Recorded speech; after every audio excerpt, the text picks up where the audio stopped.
Ngobrol sama Pak Cakra. Saya sebagai orang Aceh asli Pak Cakra. Ya, kami orang Aceh sama seperti abang kami yang naik tadi. Kami orang Aceh, kalau tidak menyinggung nama daerah dan nomor satu nama agama seperti Bapak ngomong tadi Nabi Muhammad sesat, itu Pak, maaf dulu saya ngomong dulu Pak. Dimanapun keberadaan Bapak, Bapak nggak nyaman.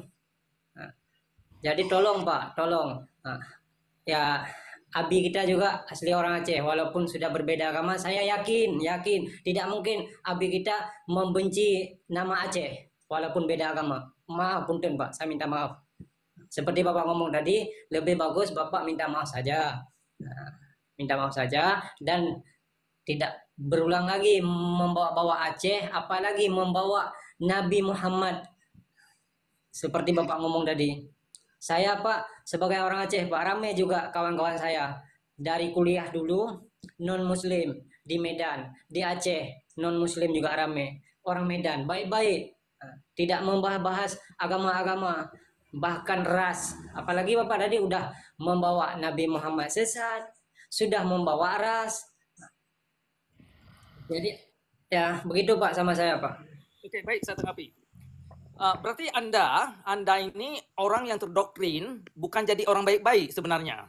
Cuman Anda membawa bendera Islam sebagai topeng. Sebenarnya Anda bukan baik-baik, bukan orang baik-baik. Ini saya tunjukkan pada Anda. Anda telah menunjukkan sikap Anda sendiri terbukti ternyata doktrin dan ajaran yang Anda anut tidak membawa Anda kepada orang baik-baik. Ini poin yang satu untuk Anda ketahui. Termasuk banyak orang Islam Aceh lainnya. Kalau ajaran Islam yang Anda anut membawa Anda ini kepada orang tidak baik-baik, inilah yang saya persoalkan. Ada apa dalam ajaran Islam itu sehingga Anda ini harus mengancam orang lain dalam membuat sebuah kajian? Nah, kenapa Anda ini kok bisa terpengaruh dengan ajaran yang Anda anut sehingga Anda melarang orang lain untuk berpikir? Pak Cakra gini, kebetulan waktu itu saya nonton Bapak live, ya. Ya. Terus saya nonton Bapak live, Bapak sedang berbicara juga dengan teman-teman dari ujung Sumatera. Tetapi saya melihat ada pertentangan dengan Bapak dengan mereka. Sangat banyak sekali. Lalu saya record, saya kirim sama Bang Pendi, saya tanya, Abang kenal beliau ini tidak? Gitu kan. Oh saya tahu, tapi saya nggak kenal katanya. Saya tahu, saya sering lihat, tapi saya nggak kenal. Memang itu lebih parah dari saya. Dihina, dimaki-maki, dan lain-lain dia bilang. Itu lebih parah. Cuman dia berani melawan dengan caranya dia, karena dia tidak berada di Indonesia. Dikatakan gitu. Nah, barusan tadi ini, Bang Pendi cerita sama saya. Dia bilang, Bapak itu, kami sudah ada konteks, sudah ada hubungan katanya kan. Karena memang selama di room kami ini Pak, banyak teman-teman dari ujung Sumatera itu yang selalu hadir di sini dan melakukan hal yang sama terhadap Bapak. Melakukan pembulian lah, mengatakan kita bui lah, AC lah, apalah semua. Nah, jadi saya lihat kenapa sih gitu teman-teman itu seperti itu. Saya tanya sama Bang Pendi, apa Bapak itu bukan orang Aceh asli? Aceh asli. Dibilang dekat kampung saya kata Bang Pendi. Setelah udah kenal katanya kan, saya baru tahu dia dekat kampung saya. Lalu kenapa? Karena dia banyak bertentangan dengan prinsip-prinsip yang orang-orang Aceh katakan gitu ya. Lalu tentang pendidikan-pendidikan gitu. Kalau nggak salah kayak gitu yang pernah kami bicarakan. Jadi Bapak juga saya dengar iya banyak banyak yang Bapak protes tentang daerah sana itu ya, daerah Nun Jauh di sana itu Bapak protes untuk kemajuan mereka sebenarnya, cuman mereka tidak mau terima dan saya lihat Bapak malah habis dimaki-maki dan Bapak habis ditentang sama mereka. Saya nggak tahu kenapa. Apa sih pendapat Bapak sebenarnya mengenai itu, Pak? Kenapa sih Bapak agak keras sama mereka? Itu yang saya jadi heran. Gitu, Pak. Silakan, Pak. Ya, baik. Terima kasih. Sebenarnya bukan keras, cuman klarifikasi. Jadi klarifikasi itu ada beberapa susunan kata-kata atau susunan kalimat dan pernyataan. Kalau saya buat sebuah pernyataan yang cukup jelas, yang cukup nyata, yang kebetulan mereka tidak bisa terima karena sungguh kenyataan yang terjadi dalam dalam kehidupan, dalam hal ini dalam ajaran agama juga terjadi dalam diri mereka. Nah, itu sungguh sangat dalam masyarakat Aceh itu sangat menjijikkan. Jadi oleh karenanya di Aceh itu sukar sekali adanya kajian-kajian yang benar-benar membawa umat kepada penerangan atau pencerahan. Karena memang tidak bisa. Kalau ada seseorang yang membuat sebuah kajian dalam sendi apa saja yang ada kaitannya dengan agama, itu cenderung diancam. Diancam kalau misalkan profesor atau mahasiswa yang mencoba menulis satu artikel atau makalah, kalau mengangkat sendi-sendi Islam yang mencerminkan kenyataan, nah ini si penulis itu bisa diancam, dibunuh. Nah, makanya yang saya angkat itu sangat apa namanya menyinggung apa yang terjadi dalam tradisi Aceh yang sudah jadi adat.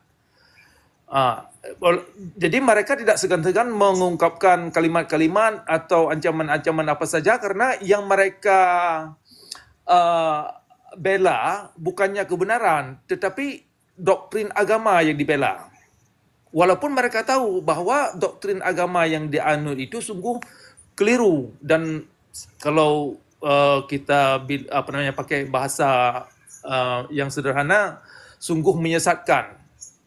Nah, itu yang terjadi di Aceh sehingga anak-anak muda terutama termasuk mereka-mereka yang sudah mendapat pendidikan tinggi misalkan yang sudah sarjana malah yang sudah mendapat profesor, mereka tidak segan-segan mengecap seseorang itu murtad atau murtadin dan keluar dari Islam, dan juga nanti ada ancaman-ancaman misalkan kamu bisa kena hukuman penistaan agama dan dibunuh.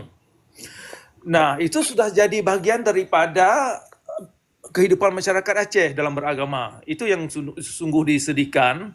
Pada saat yang sama mereka sekarang ini apalagi sudah ada syariat Islam, yang mereka junjung adalah syariat Islam yang sudah ada, yang sudah berjalan sekarang beberapa tahun ini. Jadi kalau kita perlihatkan kepada mereka unsur-unsur yang ada dalam syariat itu kan ada kaitannya dengan kitab fikih, kitab hadis. Nah, di dalam kitab fikih dan kitab hadis itu menunjukkan karakter. Jadi kalau ada elemen-elemen dalam ajaran agama yang membuat masyarakat itu keras, yang membuat masyarakat itu tidak mau menerima kenyataan, ini menjadi sebuah gangguan bagi mereka. Tetapi mereka tahu bahwa yang kita katakan itu adalah ajaran yang mereka miliki, ada dalam kitab hadis atau kitab fikih. Tetapi mereka tidak mau kita tunjukkan yang kita baca itu, yang kita angkat ke permukaan. Pada saat yang sama mereka menggunakan ajaran itu kepada orang lain, sehingga masyarakat seluruhnya itu mengadaptasi, menerima ajaran yang mereka anut. Nah, jadi ada Assalamualaikum. Waalaikumsalam warahmatullahi. Pak, mohon izin. Jadi kalau begitu penyampaian Bapak, ya, wajar Bapak nggak disenangi di Aceh. Kalau begitu bahasa Bapak, komunikasi Bapak, orang Aceh tidak seperti Bapak katakan. Orang Aceh itu sangat berwawasan dalam beragama. Ya.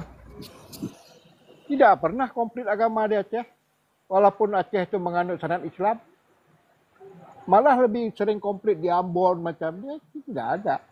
Tanyalah sama kaum Nasrani, kaum Buddha dan sebagainya.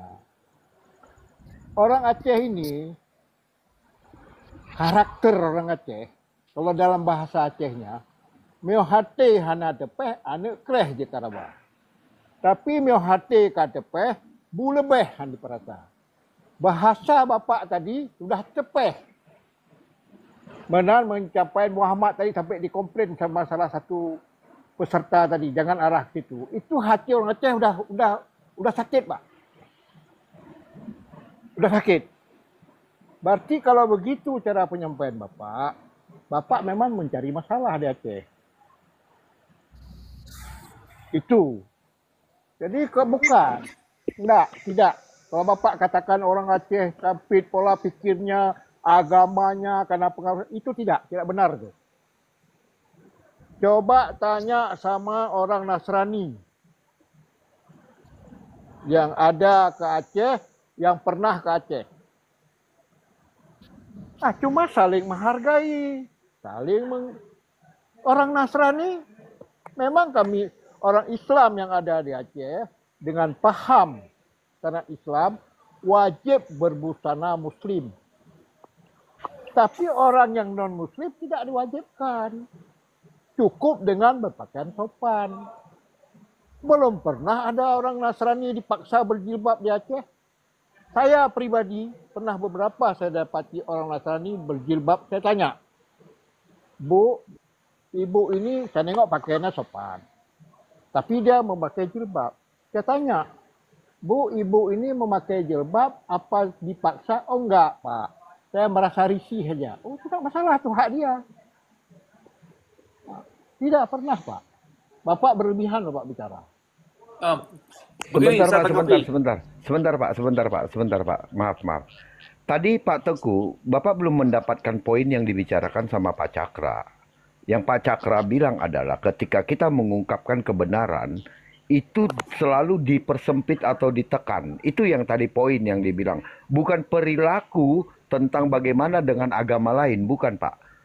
Gitu. Nggak, Nah, itu tadi yang disampaikan, gini, Pak. Pak. Jadi Bapak biar tahu Gini. poinnya dulu, Pak. Ya, Jangan kemana-mana kitanya. Betul. Ya. Saya simak tadi Ya. mengatakan Muhammad itu dari saya simak ya. Iya, Saya, iya. Pak, Artinya, gini saya sudah maksudnya, Pak. 62 tahun umur saya. Oke, Ya. baik, saya tanggapi ini, Pak. Oke. Sebentar kita 90. dengarkan dulu. Lanjut Pak Cakra dulu, Pak Teguh. Biarin dia jelaskan. Oke, Silakan. saya tanggapi ini, Tengku Ibnu ya. Saya untuk Anda ketahui, saya lahir dalam keluarga agama Islam.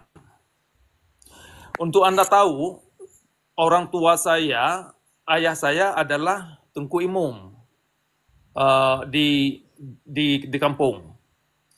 Orang tua saya adalah pengajar agama. Saya terlahir di dekat masjid dan banyak menghabiskan waktu di madrasah, di masjid dan membina masjid. Termasuk saya azan.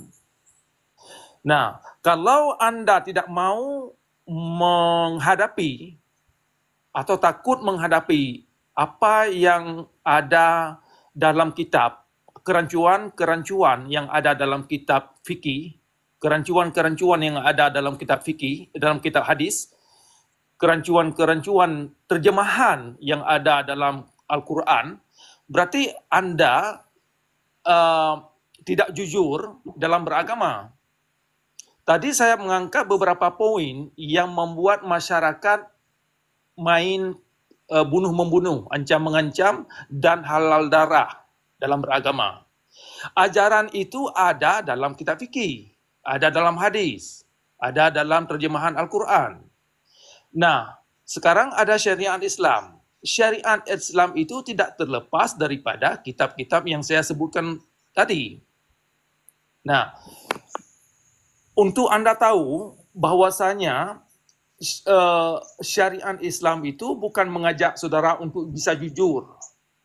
Syariat Islam itu bukan mengajak umat Islam agar bisa berwawasan, bisa menghormati kebenaran.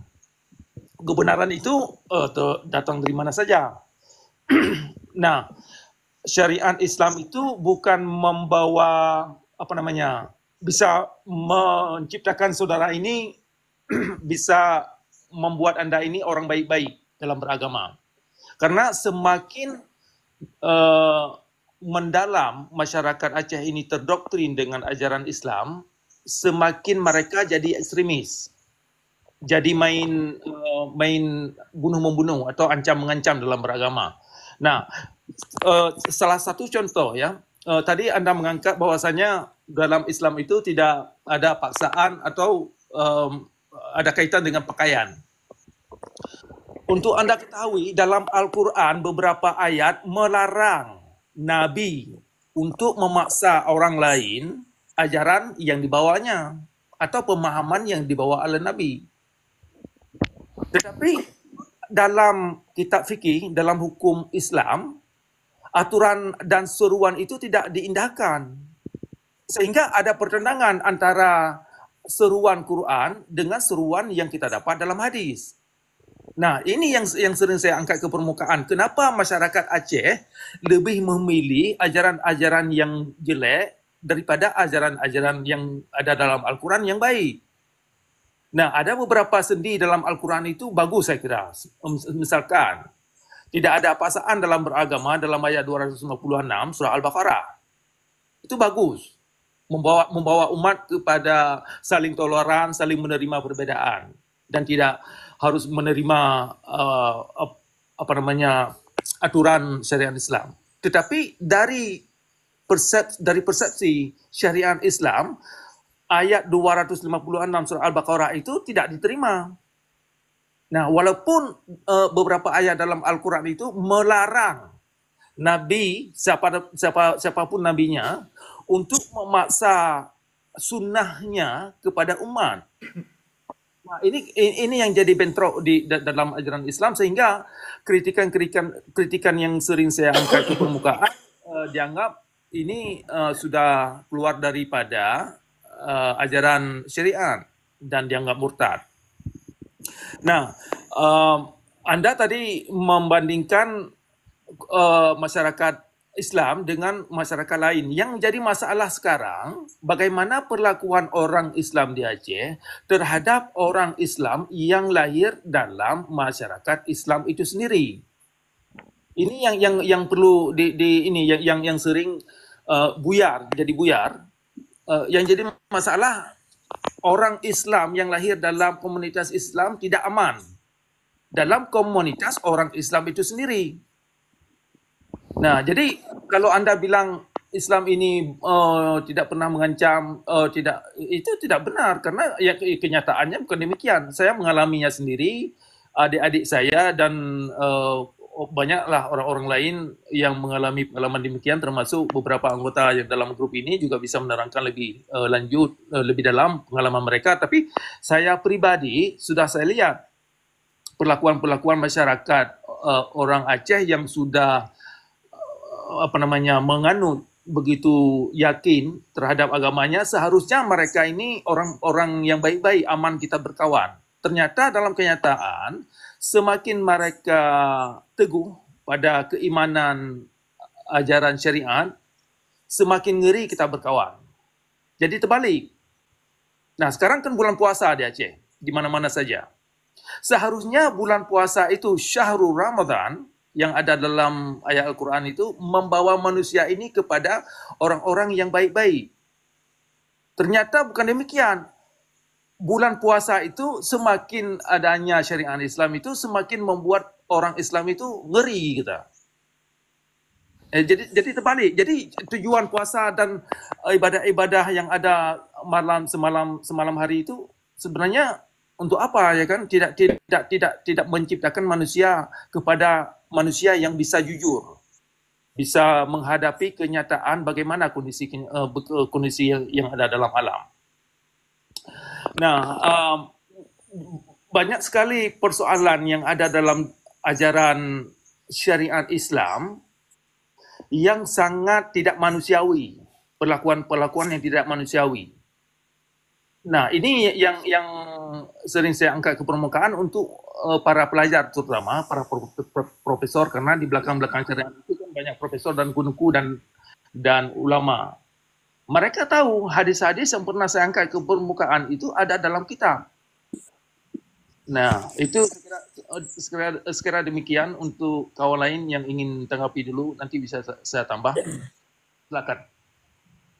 Ya, kebetulan tadi orangnya udah turun, tengkunya turun. Ini ada tamu yang baru, Allah dalam mati. Ya, silakan Bang, tanggapin, mau ditanggapi atau seperti apa? Silakan. Selamat malam semuanya kawan. Ya. Ini saya minta izin dulu sama kawan-kawan lain, pingin nanya ataupun ngobrol sama Pak Cakra.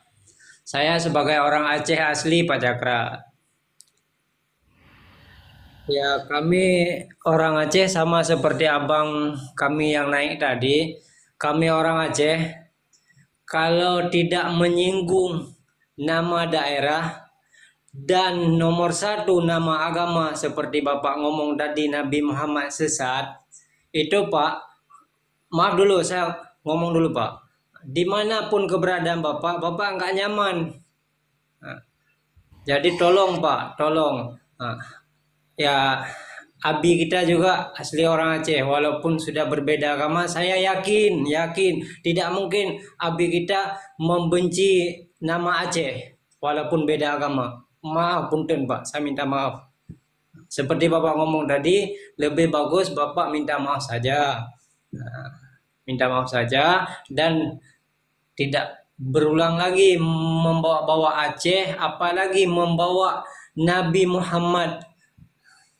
Seperti Bapak ngomong tadi, saya Pak sebagai orang Aceh Pak, ramai juga kawan-kawan saya dari kuliah dulu non Muslim di Medan, di Aceh non Muslim juga ramai, orang Medan baik-baik, tidak membahas agama-agama bahkan ras, apalagi Bapak tadi udah membawa Nabi Muhammad sesat, sudah membawa ras,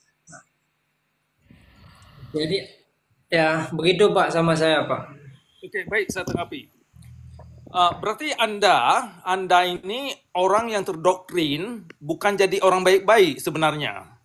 Cuman Anda membawa bendera Islam sebagai topeng. Sebenarnya Anda bukan baik-baik, bukan orang baik-baik. Ini saya tunjukkan kepada Anda. Anda setelah menunjukkan sikap, Anda sendiri terbukti ternyata doktrin dan ajaran yang Anda anut tidak membawa Anda kepada orang baik-baik. Ini poin yang satu untuk Anda ketahui. Termasuk banyak orang Islam Aceh lainnya. Kalau ajaran Islam yang Anda anut membawa Anda ini kepada orang tidak baik-baik, inilah yang saya persoalkan. Ada apa dalam ajaran Islam itu sehingga Anda ini harus mengancam orang lain dalam membuat sebuah kajian. Nah, kenapa Anda ini kok bisa terpengaruh dengan ajaran yang Anda anut sehingga Anda melarang orang lain untuk berpikir? Padahal berpikir itu adalah hak semua manusia, bukan hak Anda. Kemudian perlu Anda ketahui, Allah dan Rasul yang ada dalam Islam itu atas kuasa siapa sebenarnya? Kalau Allah dan Rasul ternyata atas kuasa kaum ulama, berarti Allah dan Rasul ini bermasalah. Bukan kepada semua manusia ternyata. Ternyata Allah dan Rasul ini adalah hanya elemen yang diciptakan dalam agama Islam sebagai topeng. Sebagai wayang kulit, persis seperti wayang kulit. Jadi masyarakat Islam yang mereka ikuti adalah bayang-bayang yang diatasnamakan Tuhan atau diatasnamakan Rasul. Padahal yang diikuti itu bukanlah sesosok atau Tuhan yang dimaksud. Sesosok atau Tuhan yang dimaksud.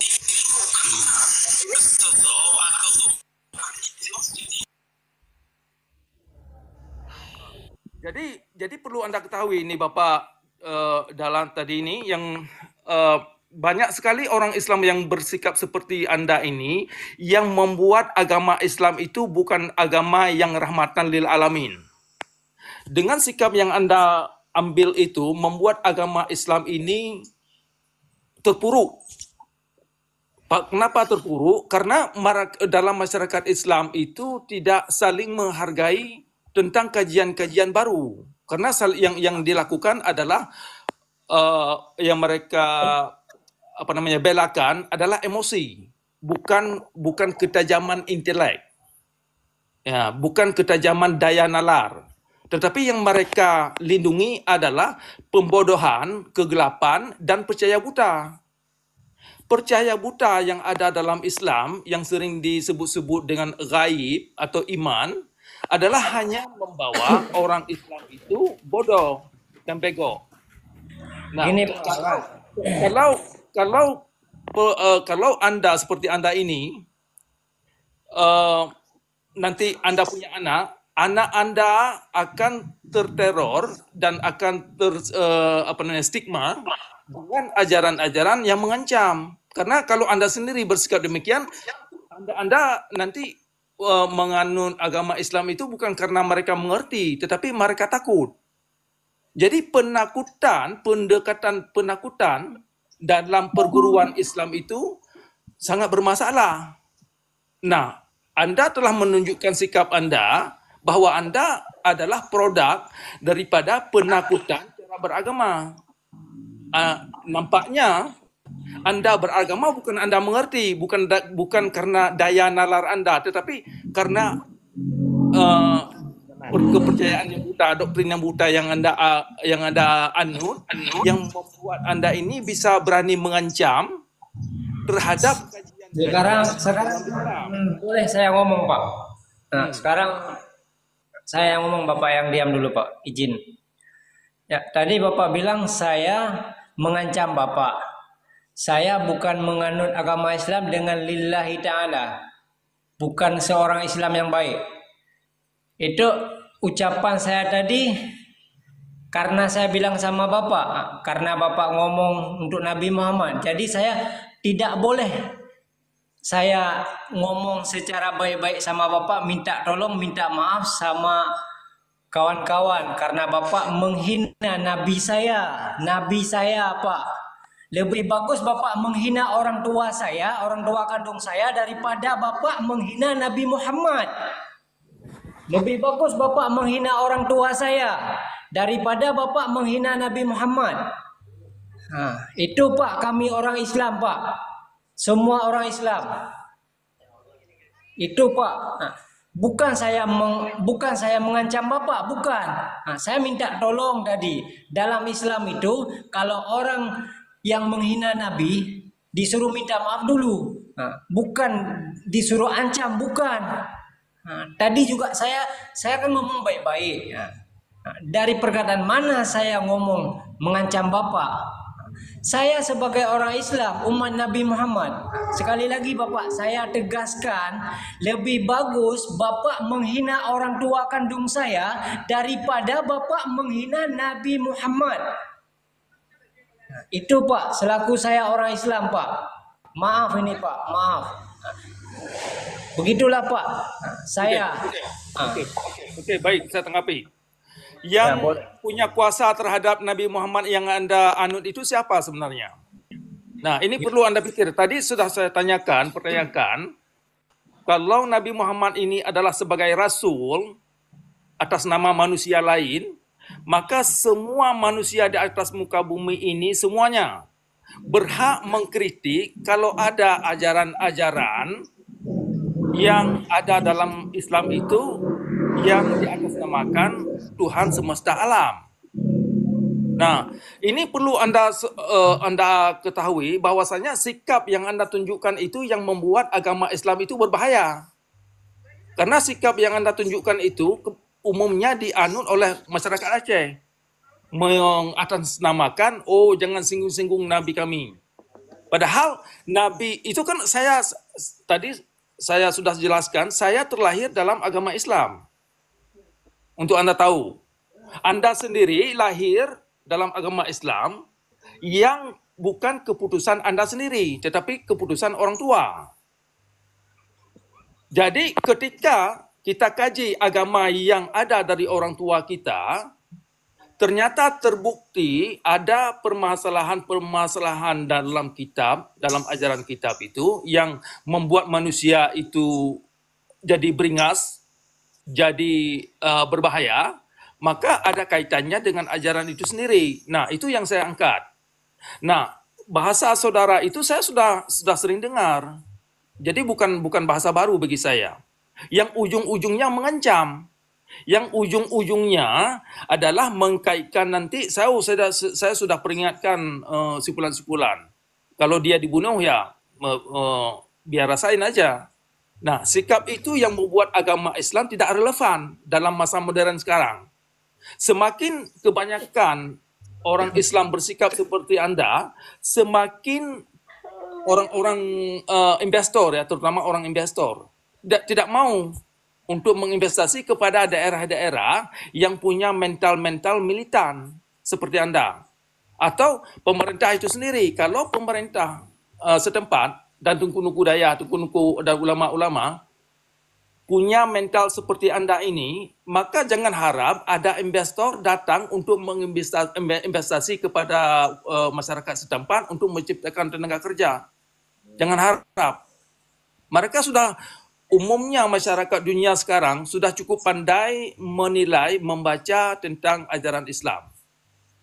Jadi sikap yang saudara tunjukkan itu sungguh tidak mendidik dan perlu kita diskusi secara terbuka. Silakan. Buka mic. Safran buka mic. Ini Pak, bukan kita bahas masalah investor Pak. Ini yang kita bicarakan tadi masalah Nabi Pak. Nah, saya bukan mengancam Bapak, tapi saya akan membicarakan baik-baik sebelum nanti karena kena Abi Effendi juga. Karena dia orang Aceh. Kalau memang Bapak misalnya terus menghujat, bukan mengancam Pak, khusus sama Bapak Pak. Nah, jumpa pun misalnya jumpa Bapak di depan aku, kalau Bapak ngomong tuh Nabi, nah, ilmu apa Bapak pakai? Walaupun negara pun kalau misalnya ngomong tentang Nabi Muhammad yang jelek-jelek, saya Pak mempertaruhkan nyawa saya Pak. Kalau untuk Nabi Pak, enggak takut negara Pak. Kalau kayak Bapak bilang tadi, seperti Bapak bilang, negara pun kayak gini kayak gitu. Kalau memang negara pun seperti Bapak bilang, Nabi Muhammad, nyawa saya rela Pak. Saya sebagai orang Muslim Pak, jangan bentuk negara Pak. Ini dan Bapak dengan saya bicarakan baik-baik dari kok Bapak bilang saya ngancam Bapak. Oke, sudah. Itu Safran sudah ulang-ulang kata-kata itu ya. Harusnya Safran membantah apa yang beliau sampaikan. Oke, mungkin Panglima dulu, ke Panglima dulu. Halo Panglima, open mikrofonnya. Siap. Tengku Jadi Aceh mau begini, bicara enggak? Ini orang Aceh juga ya. Ini Cakra Mudia ini orang Aceh. Beliau sudah lama berkecimpung di media sosial, terutama di Facebook. Kajian-kajiannya Ya, itu sangat mengerikan, sangat kritik sekali tahu. kajiannya. Dan beberapa malam yang lalu saya bertanya sama beliau, apakah abang masih Islam atau sudah Kristen atau sudah menganut kepercayaan lain? Beliau tidak menjawab mengenai kepercayaan. Beliau hanya mengatakan saya masih mencari-cari. Aduh, Cakra Mudanya ini beliau kena ini. Oke, Panglima, silakan apa? Ya, siap. Jadi begini, statement yang Cakradonya yang dikeluarkan itu dari kawan tadi itu bukan mengancam sebenarnya. Dia mengkolaborasikan pikiran kita ini kolaborasikan. Bagaimana meluruskan cara pembicaraan dari Cakradonya ini langsung memvoniskan tentang Nabi kita, Nabi saya ini. Cara berbicaranya itu sudah salah. Memvonis seorang Nabi yang dianut orang Islam. Kami berhak membela.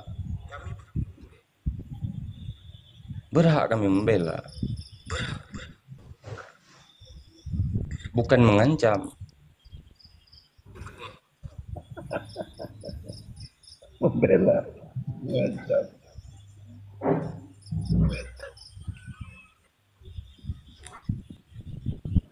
Oke, baik. Saya tanggapi. Itu ya. Oke, lanjut. Siap. Oke. Kalau benar jujur Anda ingin membela, maka tunjukkan di mana ada kekeliruan terhadap pernyataan yang dikeluarkan. Itu satu. Kalau benar-benar jujur. Kalau Anda benar jujur membela Tuhan, ajaran, maka Anda tidak harus bilang saya berani mati nyawa saya. Itu karena Anda tidak jujur terhadap argumen yang diangkat. Nah, jadi di sinilah masalahnya umat Islam tidak berani jujur terhadap persoalan yang diangkat. Tapi yang dikaitkan itu, kalau ada pernyataan yang diangkat itu bermasalah atau jadi perdebatan dalam satu analisa, seharusnya yang diangkat itu argumen yang lain untuk menjelaskan dan meluruskan satu kajian, bukan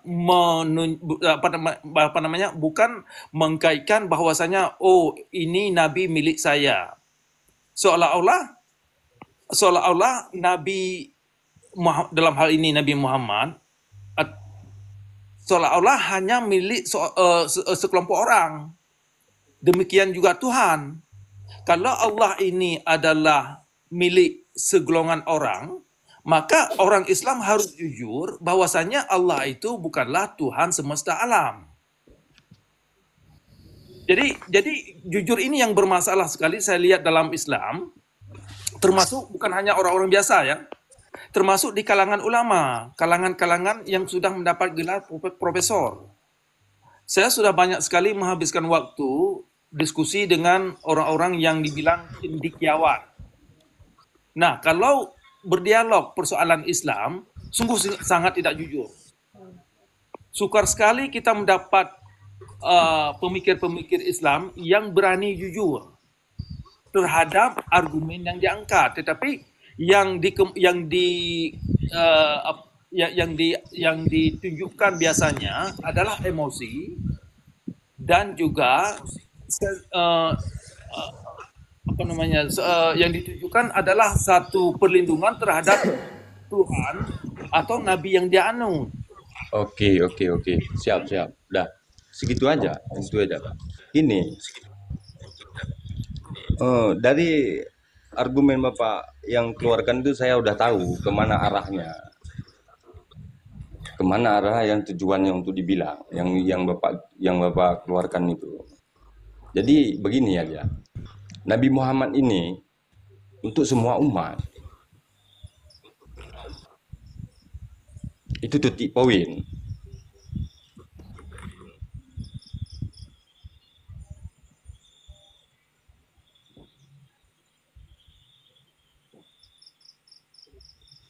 Oke, kalau Anda bilang Muhammad ini adalah semua umat, apakah selain daripada saudara, orang lain ini apakah manusia?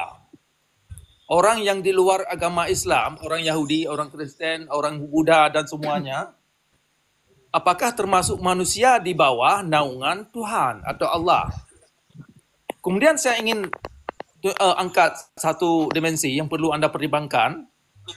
Sebenarnya Nabi Muhammad itu, kalau kita ilmu Nabi, dalam hal ini ilmu Nabi Muhammad, kalau kita bandingkan dengan ilmu Tuhan, siapa lebih tinggi?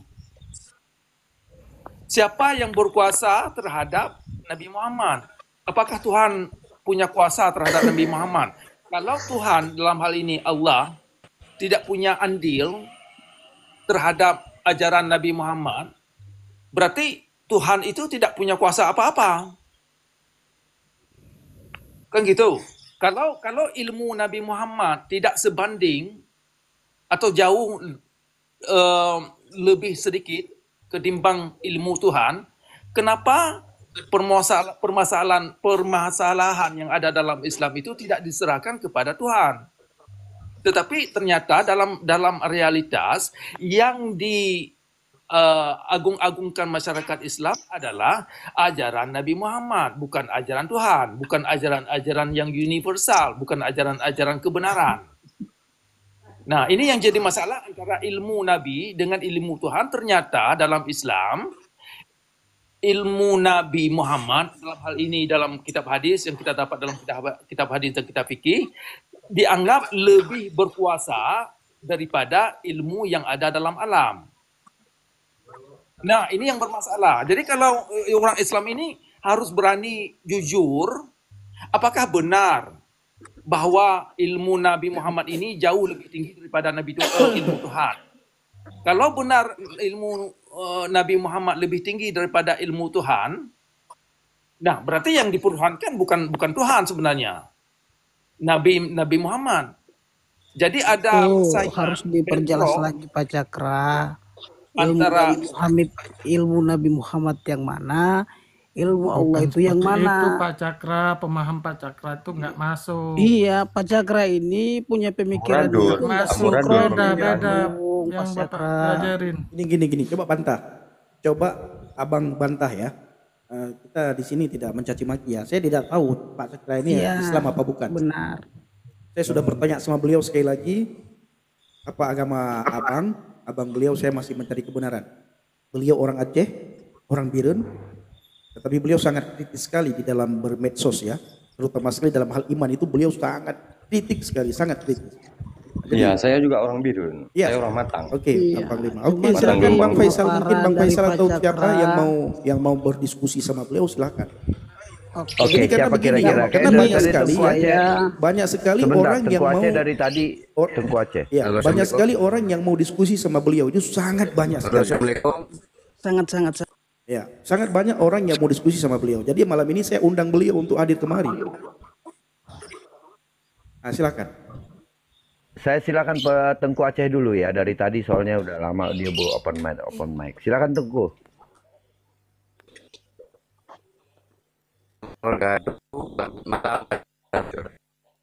Aceh jaringannya nggak bagus.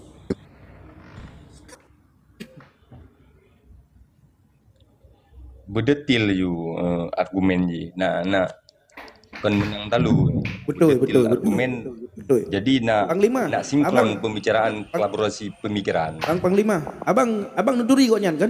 Selain kalian Suri. Ah, oke. Oke. Baik. Sebentar Ini Bang saya Cakra, kasih abang sebentar contoh. Bang. Sebentar.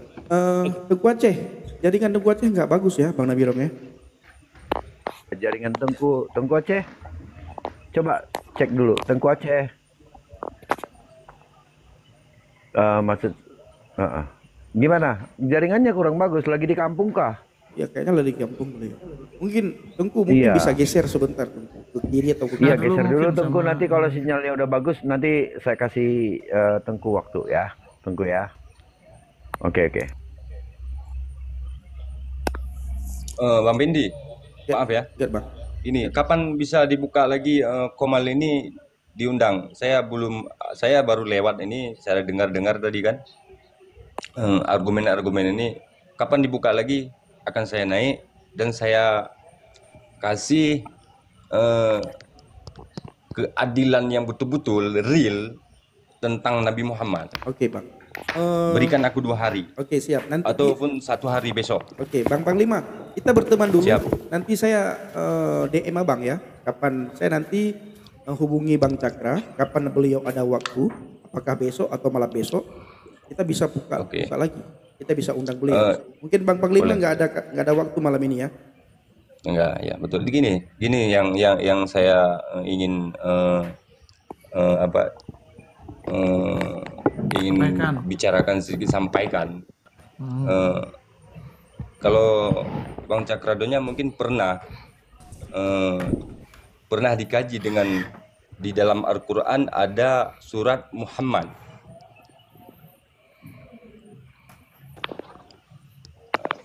Kalau misalnya mau detil, disitulah ada yang detil argumennya di situ. Mungkin Bang Cakradonya ini tahu ya. Oke, begitu aja dari saya. Oke, baik. Ini Komal ini kan kita punya waktu cuman sedikit, jadi panjang sekali dan banyak sekali dimensi-dimensi yang perlu dibahas dan tidak mungkin dalam satu pertemuan saya kira. Jadi bisa saya sebutkan mungkin 2 saja kali ini. Nanti kita sambung lagi dan kita bisa kupaskan dimensi yang lain yang bermasalah dalam ajaran Islam. Yang pertama, misalkan ada seruan dalam Islam, saya sudah sebutkan tadi, la ikraha fiddin, tidak ada paksaan dalam beragama. Tetapi dalam kitab fikih diterjemahkan itu tidak ada paksaan untuk masuk Islam. Nah, inilah diskusi-diskusi yang perlu kita angkat ke permukaan. Kalau orang Islam tidak berani terbuka dan tidak berani toleransi dan jujur, maka Islam itu sendiri membawa orang Islam kepada orang-orang yang tidak berani jujur. Kalau Anda tidak berani jujur, maka tidak ada kebenaran yang Anda cari. Ini Nggak penting berani ini. jujur gimana maksudnya? Nggak paham. Karena jujur ini adalah bagian daripada pendidikan. Kalau kebenaran ada pada seseorang, walaupun seseorang ini tidak mempunyai agama, tidak mempunyai ijazah yang tinggi, tidak mempunyai apalah. Kalau ada kebenaran itu tetap ada dan tidak harus dibawa melalui agama Islam. Tidak harus seseorang itu harus mengucapkan kalimat syahadat. Tetapi kalau Islam ini Itu udah salah. menentukan Stop. sebentar Kalau kita dulu. berpanjangan Bapak Cakrawardonya ini membilang ngomong tentang itu, jadi amburadul argumennya. Jadi pertanyaannya aja, biar saya hari Senin saya masuk lagi, Bang Bendi, hari Senin bisa dibuka komalnya, bisa saya paparkan kebenaran dan keadilan.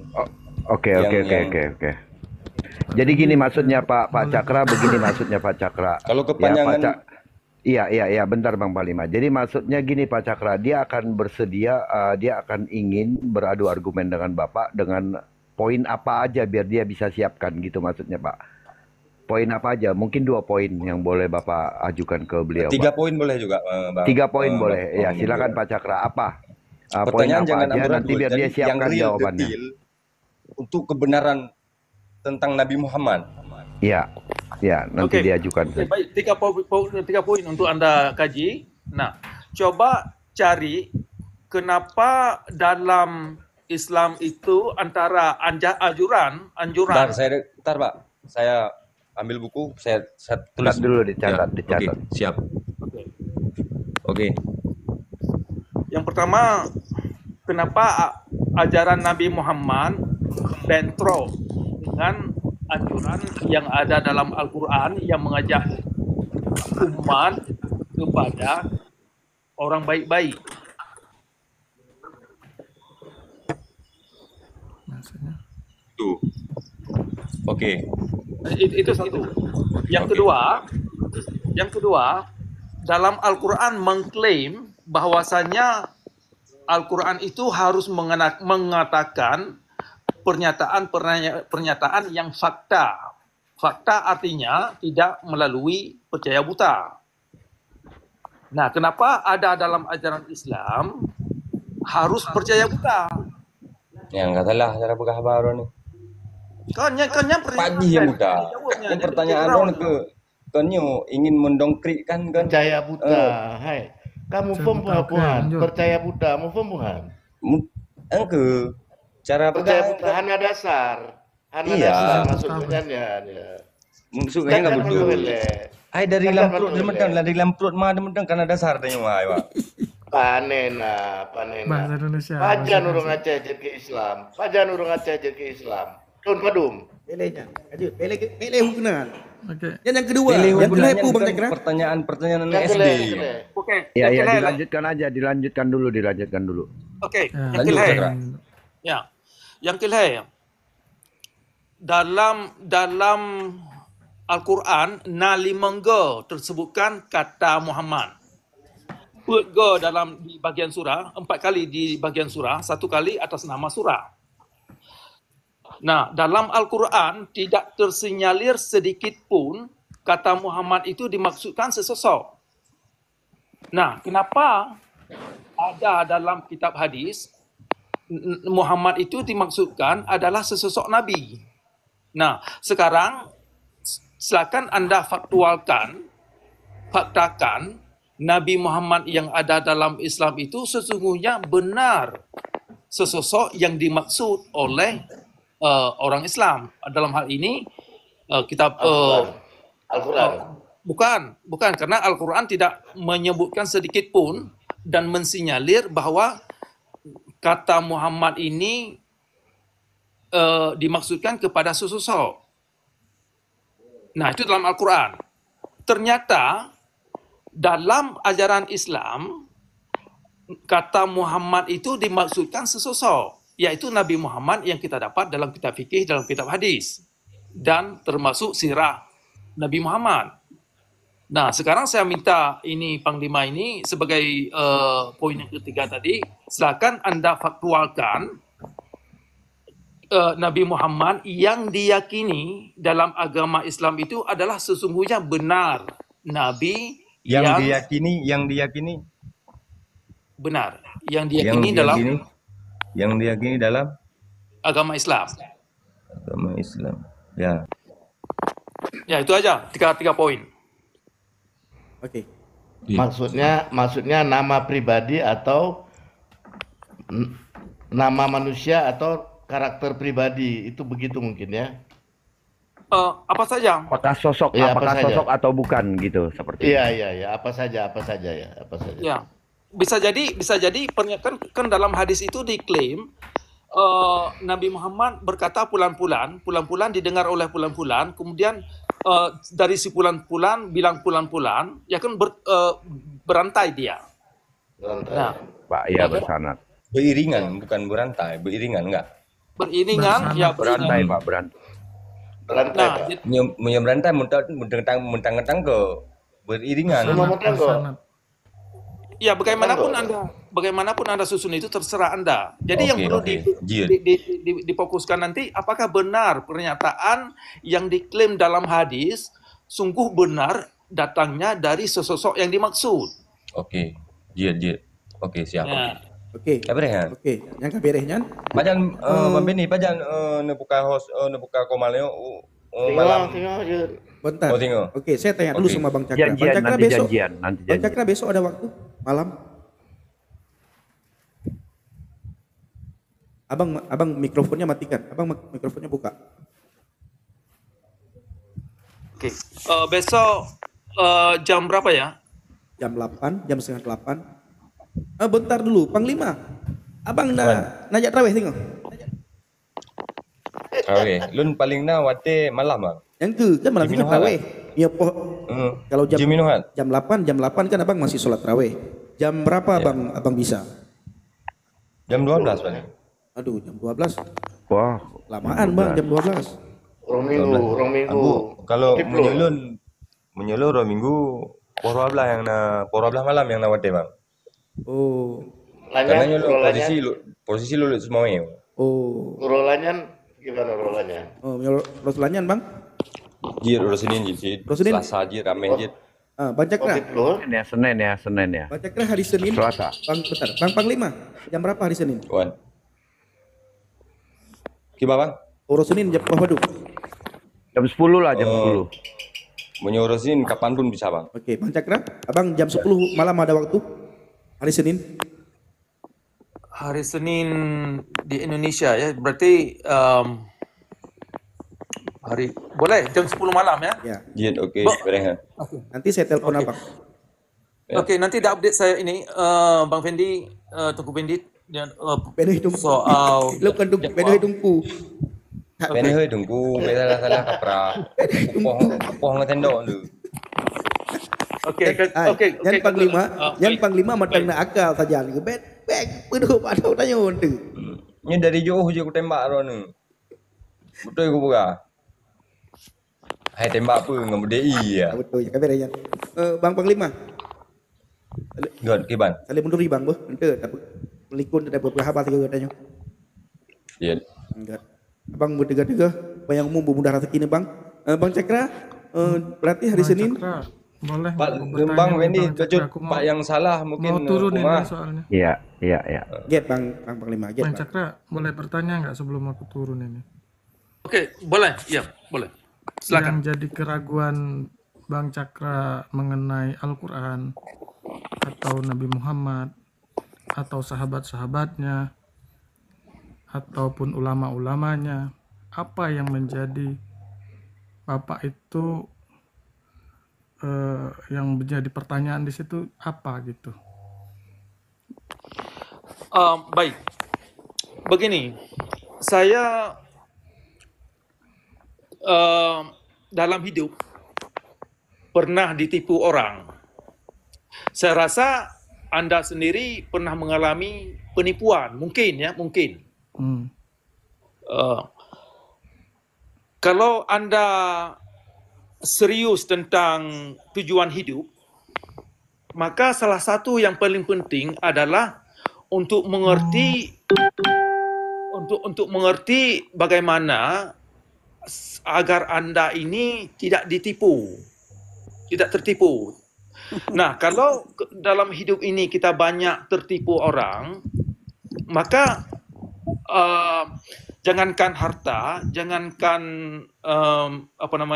nyawa dan segala pengorbanan, itu semua akan sia-sia.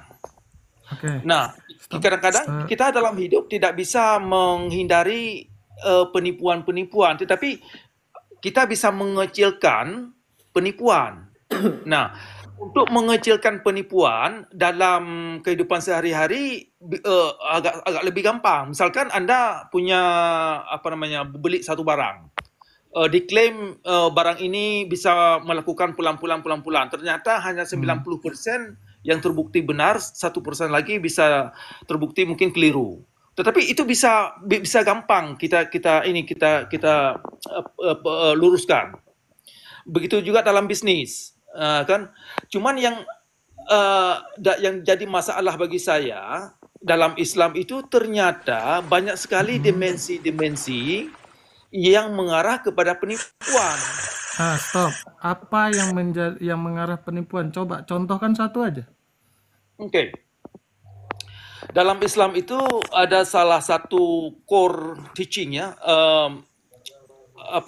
inti tujuan hidup adalah untuk menyembah Tuhan, ibadah. Nah, menyembah Tuhan.